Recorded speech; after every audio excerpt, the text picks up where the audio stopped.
Ko Mount Haipipimi te Maunga, Ko Massey Creek te Awa, Ko Kutimana toku iwi, no Australia mato, both of us, K Atherton Tablelands mato e noho ana.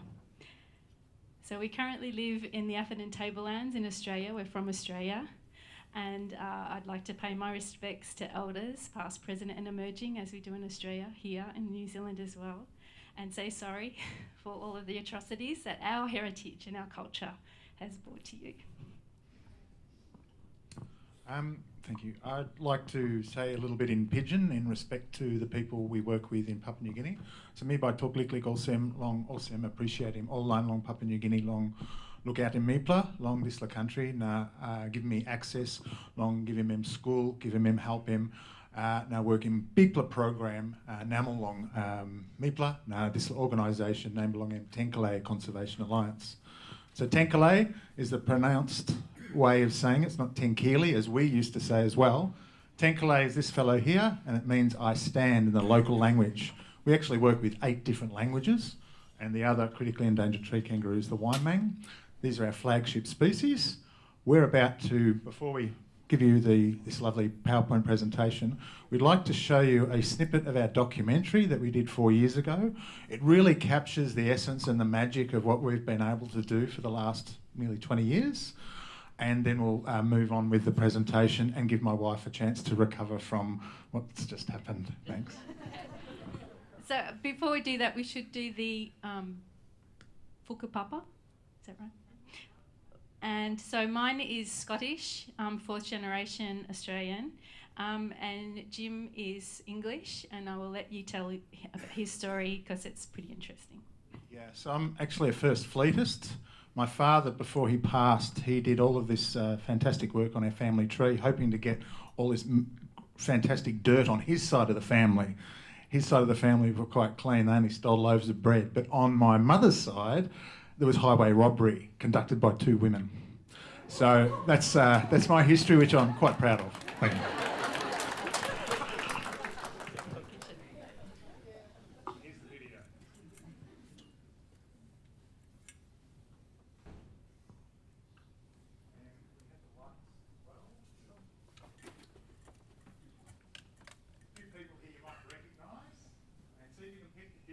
Between me now and me then.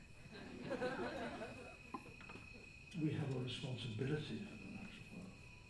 We are the most powerful species of animal that has evolved on this planet.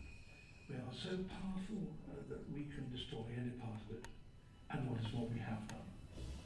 Well, now we've got to recognise that we are actually custodians of this natural world, and we have a moral responsibility for looking after the other creatures which live in this world. An awful lot of people don't understand animals. They've never learned. They haven't been exposed to animals in the way they should be. I truly believe that when we share our lives with whatever kind of animal it is, it makes us understand people better and ourselves better. As a child, I always had a love of animals, and it was the same for Jim. Jim always had unusual pets as a kid. I've always been involved in conservation from a very young age and always wanted to make a difference.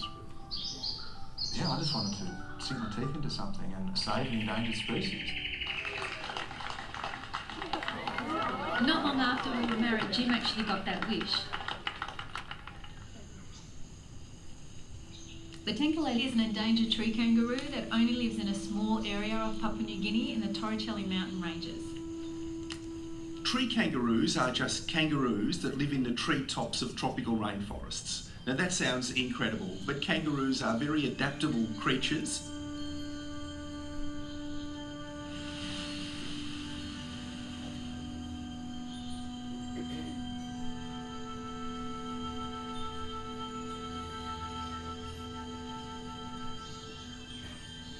When I started working in Papua New Guinea in the early 1980s, we discovered really that hunting was the big threat to these animals.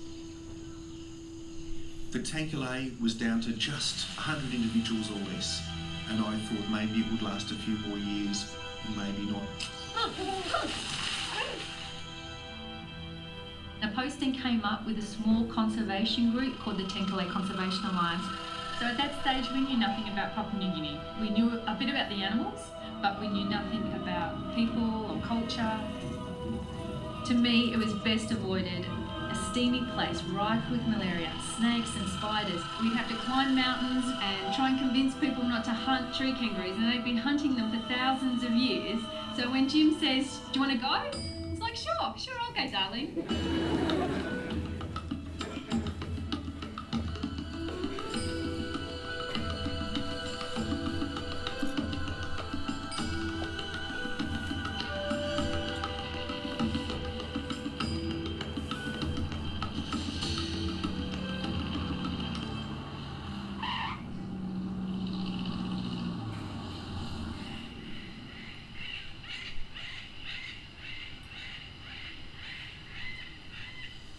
When we realised how big the challenge was and how long we would have to be here for, we decided to start a family. So our son Taji was born 3 years after starting working in Limi, and he's grown up with the local kids and he calls Papua New Guinea his home. It was not new to see a couple, husband and wife, live in this kind of condition.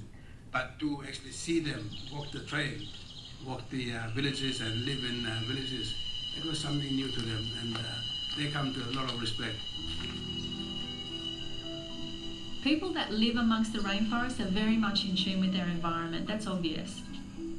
But we've realised education is really key here.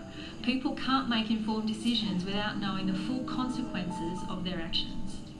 Most people haven't an education past grade 5. There's still no newspapers or television, and not many people have a working radio. So it's difficult to get any real perspective of the outside world. Their only perspective is what's happening immediately around them in their community. One of our first ventures in changing people's attitudes was to put on a puppet show. And this featured a very lovable, warm, fuzzy Tengkale character called Timmy. And we had other characters in the play as well. So we planned to turn hunters into animal lovers and eventually into animal farmers. So after that, we started safe rabbit breeding and fish farming programs as an alternative to hunting animals in the wild. With the help of aid money, we built a classroom and accommodation. So we can now train our local officers, and that helps them to educate people in their own village. I was so delighted to hear about the education that Jim and Jean are doing, because that is the key to the future. That's the plan we have to make. If people can start realizing that the forest is much more important for them and the future generation.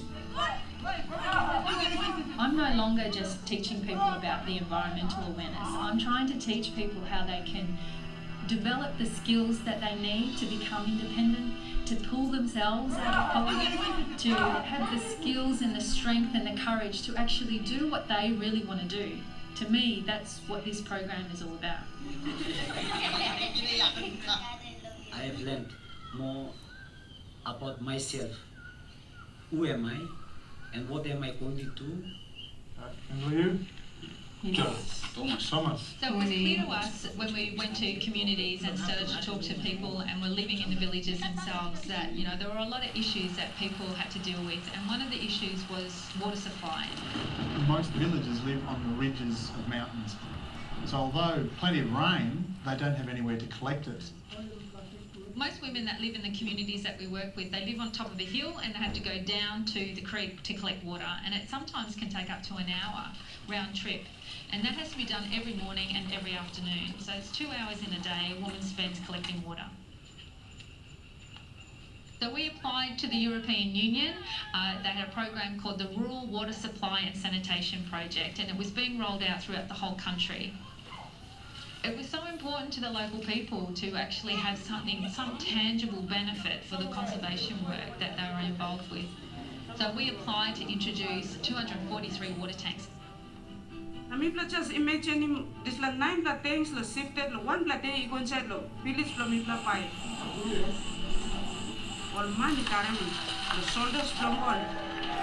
Even in a believing was only not perceived the moment that 9 plate, 1 plate go inside the village from it. So some people mipla scaling mipla now se made mipla cry. Some no only sing na ama mas na only prato. Mipla fit mipla gat mipla like things you can tell mipla no.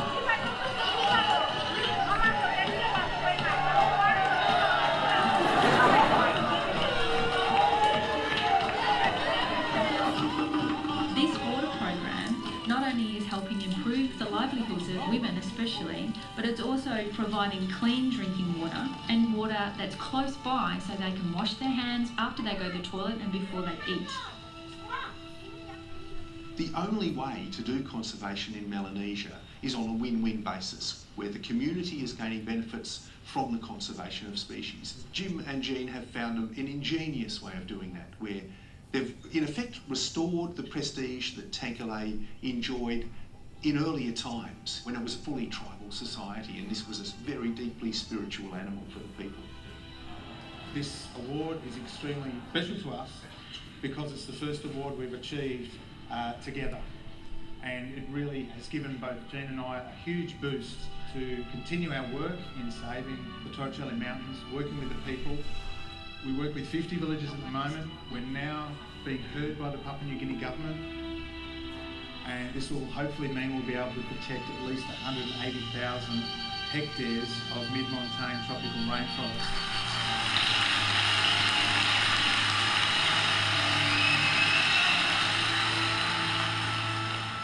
We depend on the natural world for every bite of food we take. We're dependent on it for every lungful of air. We are, in short, part of the natural world. And if you damage the natural world, you damage humanity in the end. I believe that what Jim and Jean are doing is absolutely the only way to go if we care about preserving the forest and the animals in it. Unless we can have the local people as our partners, then we can't hope to conserve any other animals living in the forest.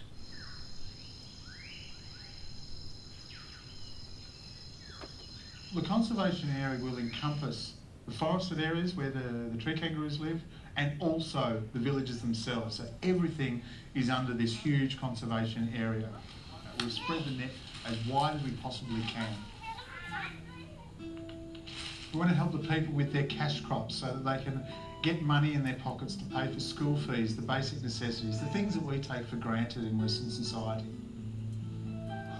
Everything is being addressed. The needs of the people in terms of better lifestyles for them, the management of the rainforest so that they're going to be there for future generations, and surveying the endangered species to make sure that they're improving as well. And they're now labelling the Tanqueray as their gold medal. Their gold medal, and they want to keep it shining. That has been said to us from the villagers. Jim and Jean have changed a small part of the world with their dedication. But what's more important is they've taught us how to do conservation in tribal areas. And that model they've pioneered is going to be valuable in South America, Africa and Australasia. I think it's the key to preserving hundreds, if not thousands of species. Gives one great hope, really, that people can do what they have done. And to have brought such a change in such an area as rural PNG is really remarkable. We've learned so much from the people of Papua New Guinea, their traditions, their cultures. It's just been a real privilege to actually be permitted and to be there.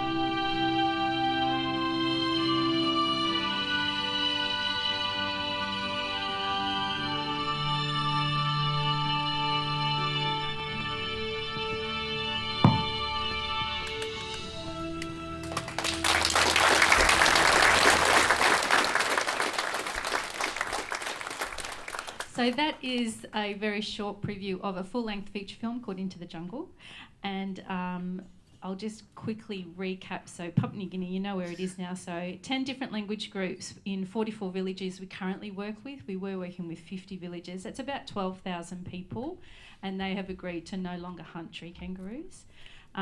PNG is biologically very rich, 399 bird species just in the Torricelli mountain range, so that's 50% of PNG's birds. 40% of the mammal species are also found there, and 65% of the herpetofauna. So it's a very special part of the world and worth protecting. As you saw from the video, lots of community development work integrated with our conservation work, so it's not just conservation. And as you saw, we have been awarded lots of different awards and accolades, as well as our local staff. Matthew Akon, who was in the film, has won the Whitley Award, so it's not just the Jim and Jean show. Our local people are being acknowledged, and we wish they were here, but unfortunately they have no passports and they are anti-COVID vaccinations, so they can't come here, but they're here with us in spirit and know that we're here representing them. So I'm going to hand over to Jim now, because this film has led to the production of a wonderful app that Jim's going to talk to you about, the work that we're primarily doing right now. Thank you. So this is a workshop about ranges, so let's talk about ranges, shall we? We have had work in the mountains, and when we first started to work in the mountains, as well as our community development work, we counted the scats of tree kangaroos using a formula called distance sampling, a technique called distance sampling, so transect lines looking for the poop of the tenkelae and the waimang. So our staff were called distance sampling officers, and now they're called rangers. So we have 84 rangers, we have 16 research officers, 14 project officers, 4 administrative staff, and then about a dozen staff at our base in Lumi. What are we doing here? So, yeah, we all know what rangers are. We're all here, we're all got that history.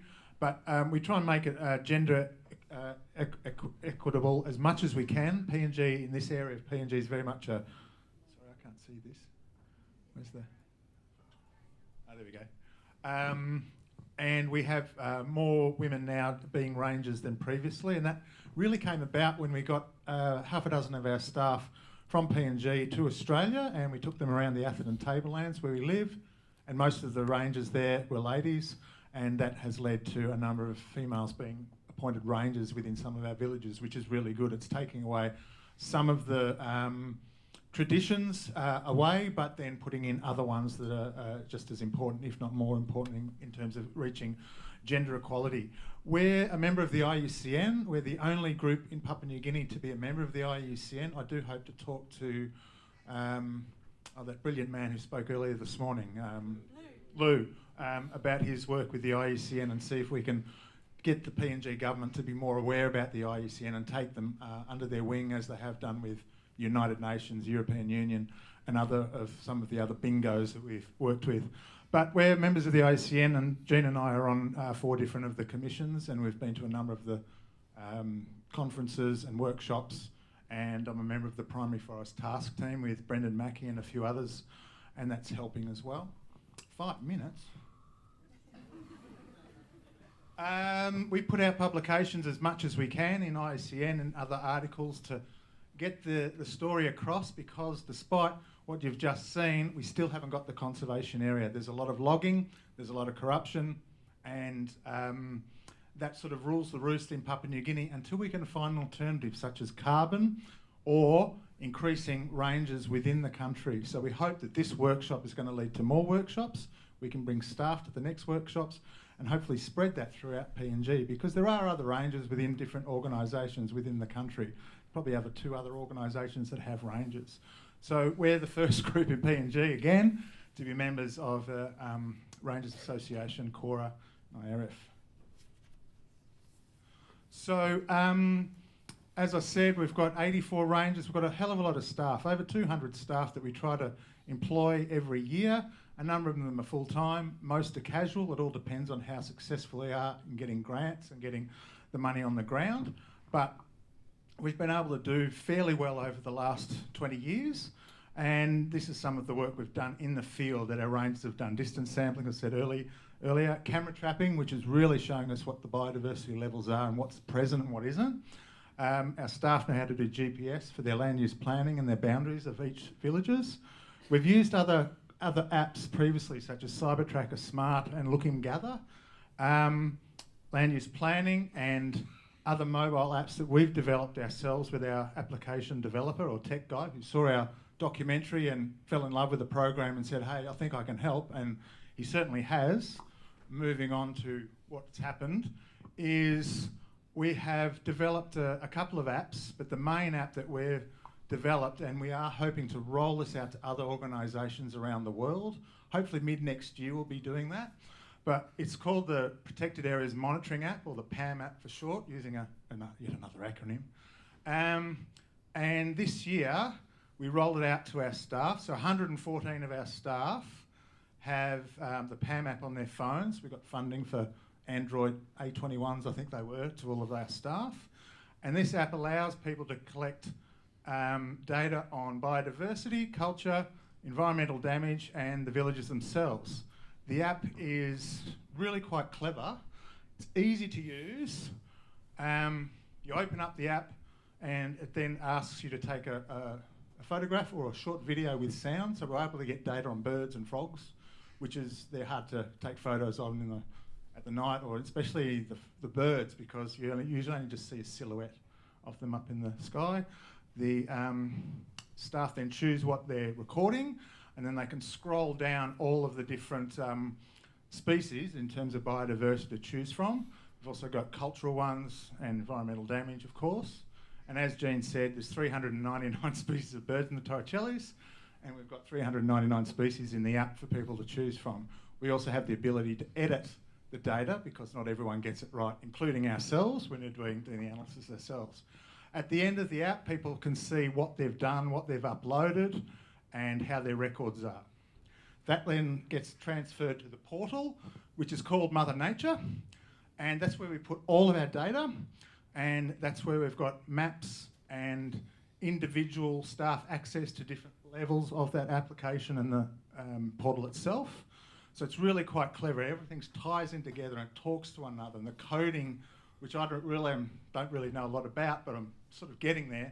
But an application developer speaks 30 languages in code, and he's able to really join it together. So we've combined the technology world with that of conservation to move ahead, which is really important and inclusive in moving forward with conservation and getting real results and real data that can hopefully mean a lot to the protection and the staff themselves, which it really has. One thing that's helped with the portal and the apps is gender equality. Ladies in the Torricellis who are quite scared of opening up and telling everyone their stories about culture, biodiversity, will let all that go when they've got the application in their hand. They'll tell us the stories of the culture, the name of the spirit, what the name of the animals are they're recording, and so we're getting more information from the women in the area, and so that has led me to be determined to get more funding, so we get more phones for the female representatives in each village so that we can get more data and more gender equality across the board. Every day, our PAM app sends us an email and it tells us who's done what. So it's a good way for me, not being in PNG since COVID, and for a few other reasons as well, I can be sitting behind my computer and I can see who's done what and what they've recorded, and then I can check it up in the portal in real time. So if that person's still online, I can get on Messenger and say, hey, great job, or could you do another one please because that photo was blurry, or put on more information in, etc., which is fantastic. And it's a great way of kicking the butt of some of our staff who say, hey, I did all this great work, boss. It's like, no, you didn't. You didn't do any surveys today. So it's really made our staff pull out their soxes, and it's made us work quite a bit harder as well. Here's an example of the ground cuscus, which is, let's just say it's like a good brush-tailed possum. It's equivalent to the brush-tailed possum, but in New Guinea. You find it in every habitat, and our staff collect a lot of data on it. So here's all of the data that we've got thus far on the ground cuscus. So this is what our portal puts out for us. It tells us who's got what and when and where, GPS points, elevation, time of day, and here's an example of the picture itself. So this is a ground cuscus, and all the questions that are asked within that app come up straight away. Boom, we get a graph of all of that data straight away, which is fantastic. So none of this wasting around like, oh no, can you just give us a spreadsheet? It's like, no, here it all is. So it's really cutting a lot of the middlemen out and unnecessary, oh, not unnecessary, but hard work putting graphs together like this. Okay. And as I said, we're able to kick the butts of people who aren't performing well. So there's another sheet within the portal that tells us who's done what, how many surveys they've done, and then you scroll through each of those individual names and it tells us what surveys they've done, whether it's on flowers, by ground cuscus, culture, etc., etc. And then all of those points can be put onto the map and we can see where they've taken all of those points. So here is the essence of the Torricelli mountain range, but our staff move around from Wewak to Vanamo and down to the Sepik River. So we've even got records way down outside the project area. So we're able to get data on right across the country, and the app presently can record data from Australia as well. And it can be opened up to all countries across the world. Here's some examples of some of the species we've recorded, which we haven't seen. Some of them we haven't seen before, such as this one here, the hooded pitta. Blythe's hornbill are quite common. But then we're getting a lot of people going out at night and we're getting great shots of reptiles as well. And more shots of New Guinea rainbow lorikeet. That's a young lesser bird of paradise, a crocodile skink over there, birds with nests, Rufus kookaburra, picture plants, lots of, as our locals say, this is a PNG condom. It's like, well, you go put that on, mate, that's great, I'm not going to do that.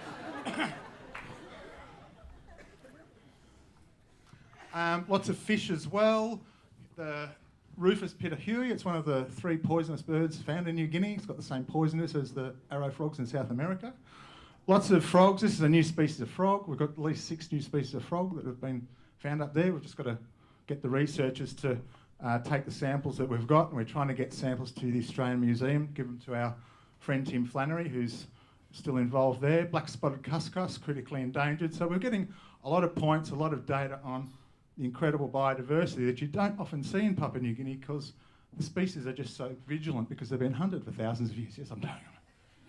We're also able to spit out heat maps so we can see where they've been recorded and in what densities. So this is a really handy tool to have, and we're currently developing this as we speak.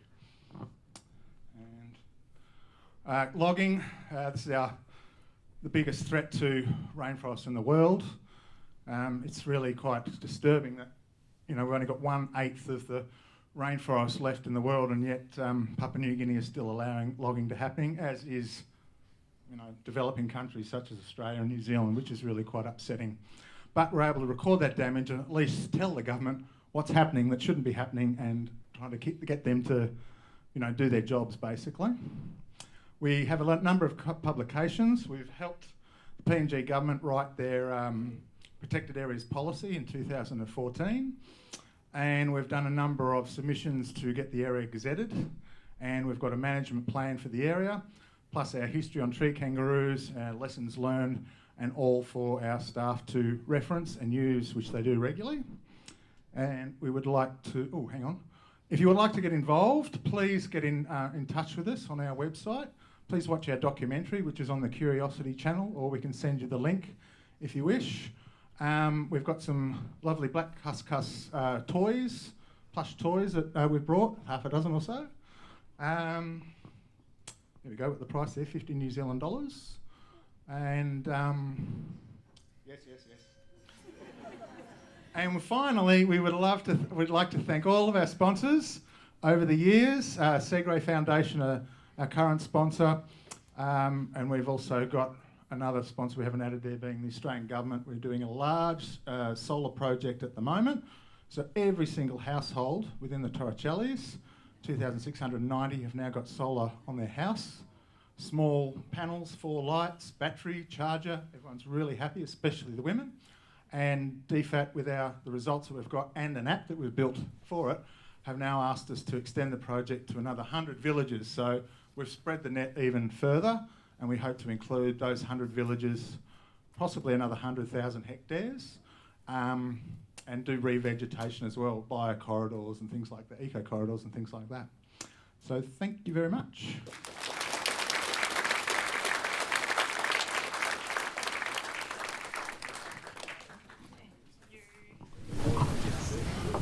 All right, has anyone got any questions? they'll heat you for dinner. Yes, Eric. First off, amazing. Yeah. Thank you so much for doing the work you've done. One small question I had is that app is fantastic. All expresses on your data when you're out in the field. Do you direct your staff to go to areas that are lesser known from time to time just to get your representation? We will be. Presently, we've done 2 PAM blitzes. So we got funding to put all our staff out for 5 days, and it's amazing. A lot of the staff have just been doing it in their own time. Oh, this is great. I'll just get a survey and then upload the survey. 23,000 surveys since January have been uploaded to the portal. I didn't do one of them. It's a healthy competition. It's been amazing. We didn't expect that. And our next process with the PAM app is to put in patrols. Because we want people to go to set spots every 6 months or every 12 months, depending on the funding. We also want to put camera traps in set spots and just leave them there and just replace the batteries.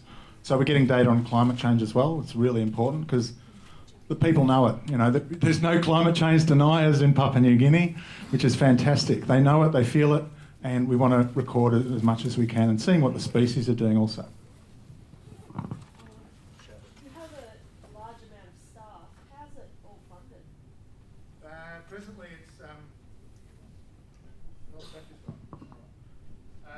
Presently it's DFAT, Australian Government. Before that's been United Nations, Global Environment Facility, European Union. We're registered as a charity in Australia as well, so we're trying to get sponsors in Australia. I think we've got about 20 who donate every month. And we're always constantly looking for funds for grants. So I'm in the middle of writing 3 grants at the moment, so that's a big part of my job is to find the money, and then Gina quits it all, pretty much.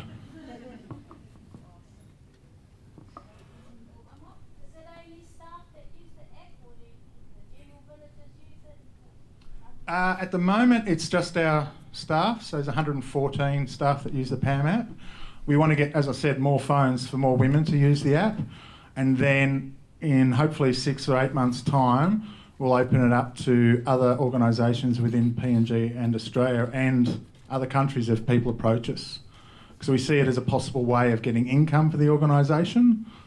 It's quite expensive to get apps done. We've been really fortunate in having someone who fell in love with the program, and he recently came out to Australia, a guy from the States who's just a brilliant coder. And yeah, we'll see how it goes from there. Yep.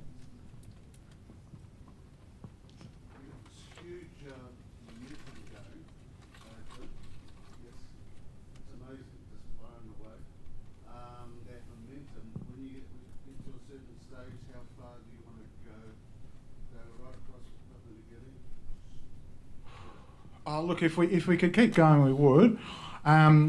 We've been at it for 20 years nearly. I was there full time for 17 years. End of 2019, I'd burnt myself out in PNG.